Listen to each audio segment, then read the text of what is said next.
दुर्गे स्मृता हर्षिम भीतिम शेष जंतो स्वस्थे स्मृता मति मतिम शुभाम ददाशी दारिद्र दुख भय हारणिका त्वदन्या सर्वोपकार करणाय सदाद्र आद्रचिता मां सोनबाई ની કૃપાથી આજે બારાડીના આંગણે માંજા ગામને આંગણે કન્યા છાત્રાલયનું ભૂમિપૂજન થઈ રહ્યું છે।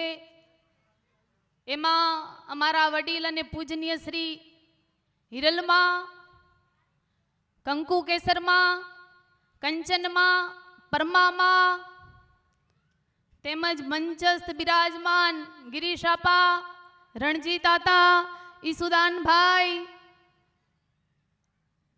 પાલુભાઈ, દેવીદાનભાઈ, વિરમભાઈ, રામભાઈ, મયુરભાઈ તેમજ નામ ભૂલી જઈએ પણ છતાં અમારા ભાવમાં તમે બધા છો એટલે આપ સૌનો ખૂબ ખૂબ આભાર। આજે મને એવું લાગે છે, આમ તો હું પહેલાથી કહું છું કે બારાડીનું આંગણું એ ભાવનું આંગણું છે।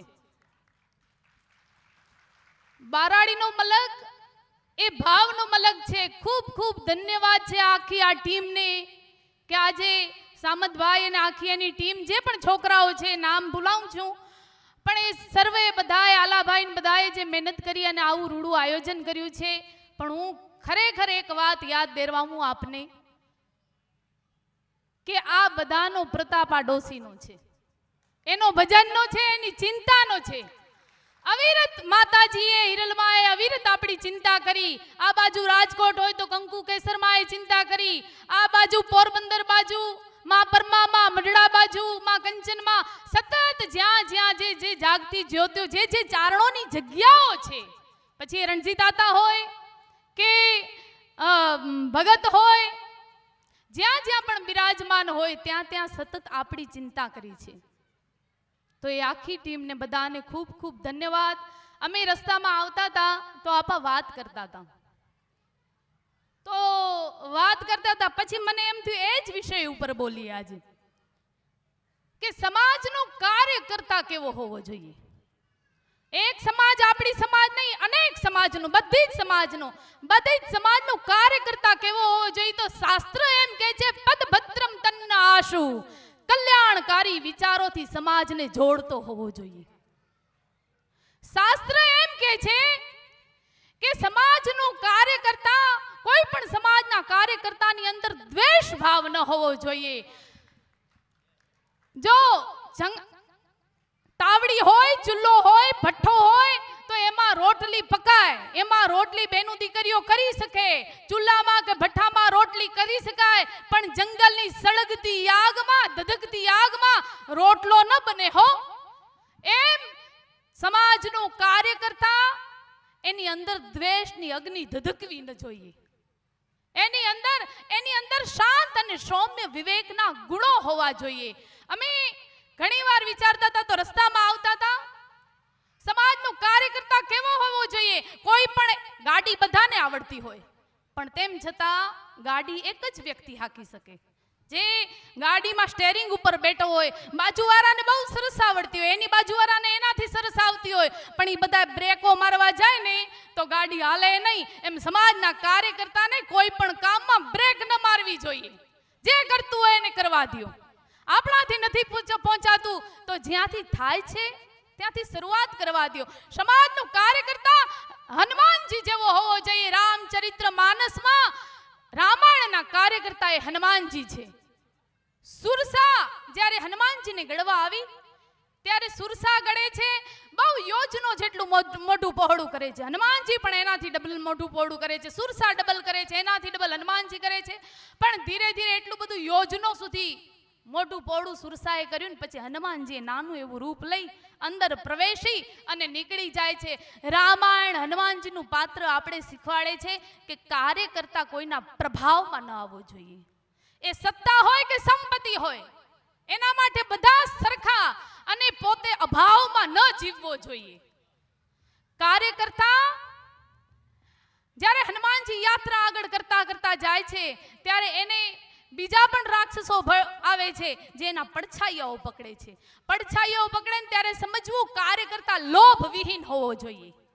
અગર આપને, તમને, મને, આપણા બધાને આપણો વિવેક જાળવવો પડશે. હવેથી આપણામાં ક્યાંક ક્યાંક વિવેકોની ક્ષતિ થતી જાય છે, ત્યારે જ સમાજને કાંઈ ને કાંઈ ભોગવવું પડતું હોય છે. શાસ્ત્રમાં કીધું છે વિવેક વર્ધતે. તમારો વિવેક, તમારું આચરણ, તમારી તપસ્યા હશે ને તો કાંઈ ને કાંઈ તમે શુભ જ કરશો.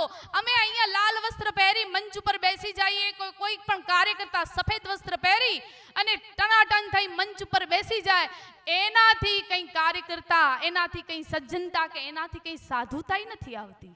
સાધુતાઈ કંઈ વસ્ત્રની મોથા જ નથી, એ તો સ્વભાવનો શ્રૃંગાર છે.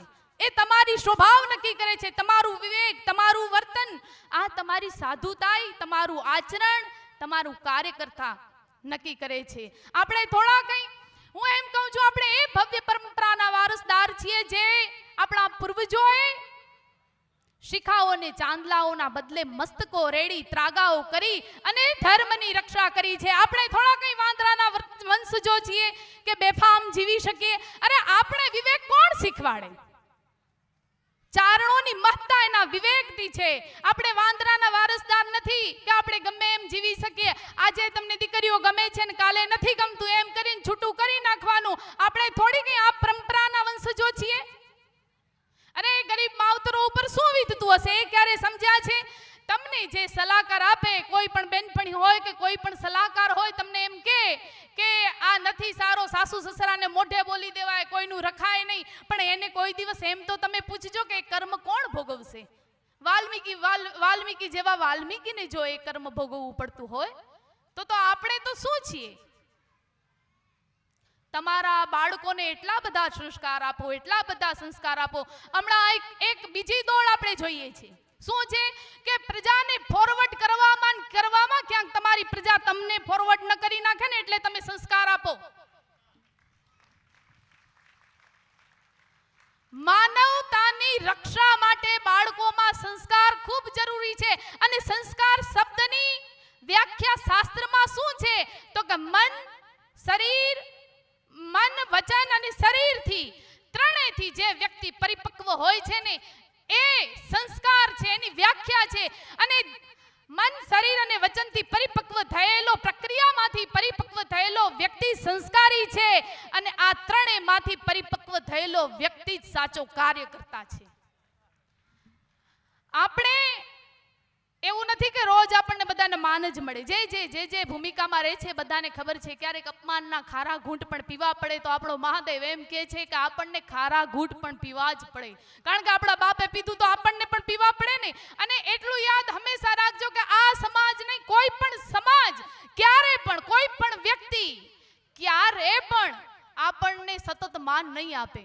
એના વખાણ તો આપણા જે પણ કરતા હોય એ બધાના વખાણ તો શમશાનમાં જ થવાના. તેમ છતાં શ્રેષ્ઠ પુરુષો સત્કર્મને નથી મૂકતા, એટલે એ શ્રેષ્ઠ છે. આપણે શ્રેષ્ઠની ભૂમિકામાં આવીએ છીએ. વધારે તો શું કહેવું, પણ જીવ માત્ર જ્ઞાન પ્રધાન હોય, ભક્તિ પ્રધાન હોય કે વૈરાગ્ય પ્રધાન હોય, આ ત્રણેય પ્રક્રિયામાંથી જીવ માત્ર નીકળે છે. અને આ જીવ માત્ર તમામ આ બ્રહ્માંડના કાર્યકર્તાઓ છે. વધારે કાંઈ નથી કહેવું. પૂજ્ય હિરલમાં તેમજ આખી ટીમનો ખૂબ ખૂબ આભાર. બોલીએ શ્રી હોનબાઈ માત કી.